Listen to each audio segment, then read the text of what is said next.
Dormir la cinquantaine de Roumains de Viry-Châtillon ce soir, expulsés ce matin très tôt par les forces de l'ordre sur demande de l'Opievois et du Conseil général qui veulent détruire l'ancienne gendarmerie où ils vivaient pour y construire des logements sociaux. Les Roms, soutenus par les associations, demandent surtout une non-déscolarisation de leurs 23 enfants.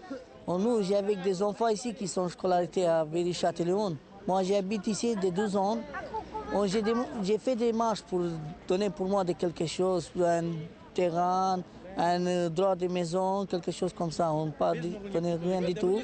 Ce matin, les associations accusaient la préfecture d'avoir promis des solutions de logement inacceptables.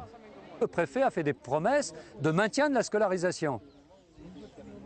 Mais s'il se retrouve à je ne sais combien de kilomètres d'ici, dans un truc de 5 jours, il en est quoi de la scolarisation?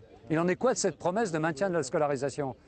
On pourrait imaginer que tout le monde ne peut pas être logé ici, on pourrait imaginer qu'il y a plusieurs endroits, mais on transfère les dossiers d'école, on voit, là on ne sait pas. La préfecture assure que tout le monde sera relogé même s'il s'agit d'hôtels d'urgence dans un premier temps. Elle garantit des propositions même au-delà des 5 premiers jours. Mais dans 5 jours, il ne va rien se passer de plus. Et ces familles seront à l'hébergement, si elles le souhaitent, en hébergement, dans le cadre du dispositif hivernal, elles seront accompagnées. Accompagnées certes, mais sans doute loin de Viry-Châtillon, ce qui perturbera forcément la scolarisation des enfants.